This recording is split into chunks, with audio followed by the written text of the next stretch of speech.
Bonjour Evita, bien, on t'accueille donc dans les vestiaires de ton nouveau club, puisque tu es tout récemment donc arrivé à Montbrison. Alors avant Montbrison, donc, il y a une vingtaine, enfin il n'y a pas une vingtaine d'années, il y a 20 ans, la naissance d'Evita donc à Vevey. Oui, c'est ça. Alors Evita, lorsqu'elle était enfant, qu'est-ce qu'elle faisait? Bah écoutez, j'ai commencé le basket à 8 ans, à Blonès, à côté de chez moi. Et ensuite, je suis partie très tôt de chez moi, à 13 ans, je suis partie en France. J'ai fait ma première année à Challes-les-Eaux. Ensuite, le club, malheureusement, il a coulé et j'ai fait 6 ans à Lyon, tout mon centre de formation à Lyon. Et ensuite, voilà, je suis ici maintenant. Alors, lorsque tu étais enfant, tu as commencé donc très jeune le basket. Tes parents jouaient au basket? Oui, alors mon papa et ma maman, ils ont fait du basket. Ensuite, ils ont été coachs de mon frère. Donc tous les week-ends, j'allais voir mon frère jouer et du coup, c'est pour ça aussi que j'ai commencé le basket. Donc tu fais partie d'une famille voilà, sportive. Il y a juste ma sœur qui fait du volley. Mais qui fait du sport quand même. Oui, donc deux basketteurs dans la famille. 3 avec ma maman, enfin avant quand elle était plus jeune. Et ma sœur qui fait du volley. Tu peux nous parler un peu de ta ville, Vevey? Vevey, donc c'est au bord donc en fait du lac Léman. C'est ça, au bord du lac Léman. Moi j'habite juste la petite ville à côté de Vevey, c'est la Tour de Paix. Et j'habite au bord du lac. Alors Vevey, c'est une terre riche en champions, donc il y a un coureur automobile, il y a Pascal Richard qui est né à Vevey.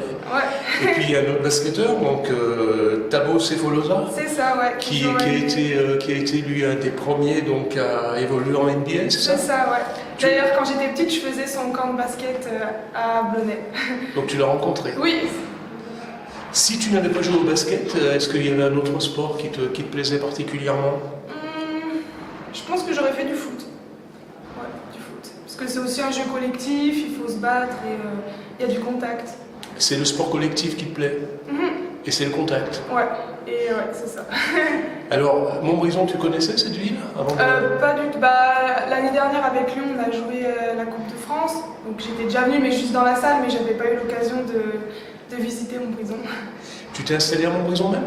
Oui, c'est ça. C'est une ville qui te plaît? Oui, en plus, je suis en plein centre-ville, donc oui.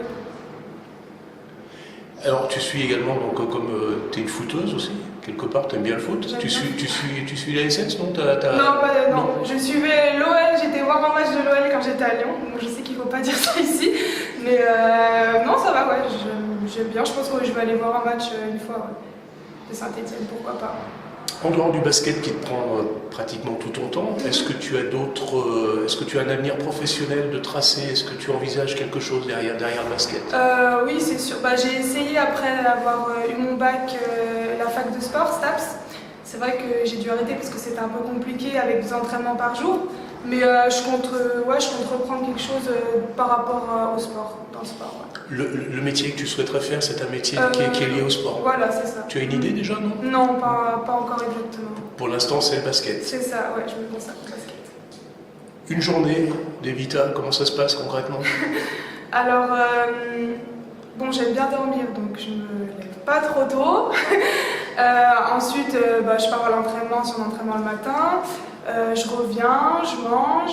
Après, sieste primordiale. Si l'entraînement il est pas trop tôt, où je me pose, je sors un moment, je regarde la télé. Après, je pars à l'entraînement et puis voilà, quoi, tout s'enchaîne. Tu as des hobbies? Oui, j'aime bien faire du shopping, aller au cinéma, me promener, voilà. Tu as découvert le cinéma à Montbrison? Oui, j'ai été là il y a 2 semaines, ouais. Ta qualité première? Je dirais la générosité, j'aime bien partager avec mes amis, ma famille, je pense que je dirais ça. Ouais. C'est une belle qualité, ça. Tu as un vilain défaut, lequel? Comme défaut, je dirais que je suis assez naïve. Assez naïve, ouais. Je crois un peu tout ce qu'on me dit et voilà. Et ça te joue des tours quelquefois, non? Des fois, ouais. On n'en dira pas plus. Non, c'est ça. Alors je t'ai demandé d'amener une photo. Oui. Alors, voilà. C'est une photo de ma famille, donc c'était ma première année au centre de formation à Lyon. C'était la finale de la Coupe de France à Paris. Donc c'était la première fois que je jouais dans une aussi grande salle, c'était à Coubertin avec autant de monde et c'était un match très chaud et on l'a gagné et mes parents ils étaient très fiers, donc voilà, c'est une photo que je garde toujours accrochée dans le mur de ma chambre. Je t'ai également demandé donc d'amener un objet. Oui, donc c'est un collier, voilà. Donc c'est les membres de ma famille, donc 2 garçons, 3 filles.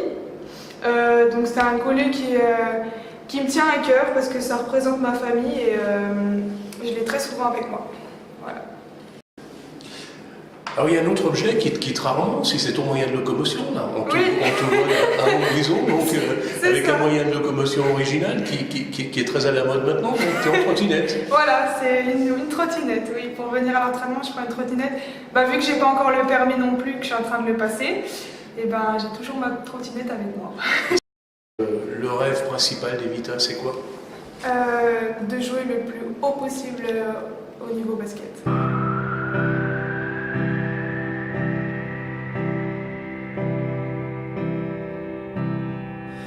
Just stop your crying, it's a sign of the times. Welcome to the final show.